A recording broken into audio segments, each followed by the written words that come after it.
আজকে ভাপা ইলিশ করব। তো এখানে পোস্ত দানা, সরিষা আর কাঁচামরিচ নিয়ে নিয়েছি, আর পেঁয়াজও কেটে দিচ্ছি। তো এটা পুরোটাই আগে ব্লেন্ড করে নিব। আর এদিকে এই যে বড় সাইজের ইলিশ নিয়ে নিয়েছি। ভাপা ইলিশের জন্য বড় সাইজের ইলিশ হলে বেশি ভালো হয়। তো আপনারা চেষ্টা করবেন বড় ধরনের ইলিশ নিতে।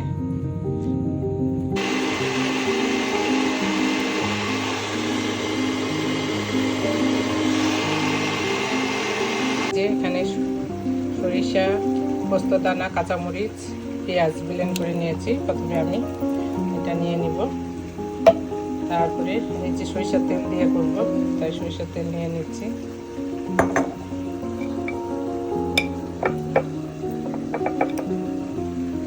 একটুখানি শুকনো মরিচের গুঁড়ো দেবো, হাফ চামচের মতো।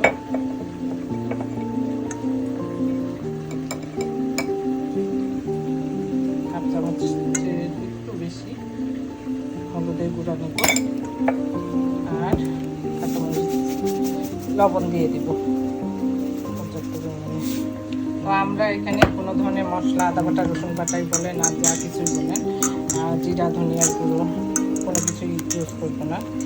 এটা যেহেতু আমি ভাপা ইলিশ করছি, ইলিশ মাছের যে নিজস্ব একটা ফ্লেভার সেটা যেন ভালো থাকে, সেই জন্য আমি অন্য কোনো মশলা ইউজ করবো না।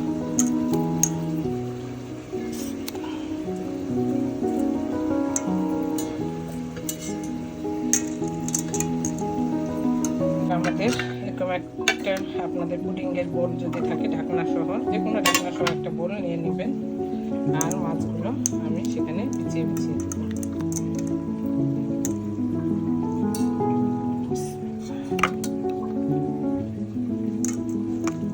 দেখুন এখনই কালারটা এত সুন্দর লাগছে, পরে কেমন হবে না জানি। ঢাকনা দিয়ে নিলাম।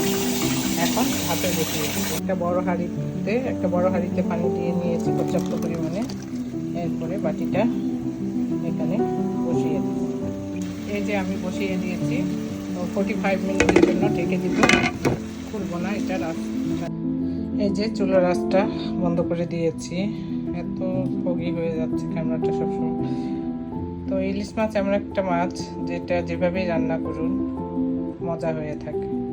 তো তারপরও দেখাবো আপনাদের তুলে কেমন হয়েছে। এই যে তুলে নিয়েছি, অনেক মজা হয়। দেখুন কালারটা এত সুন্দর হয়েছে।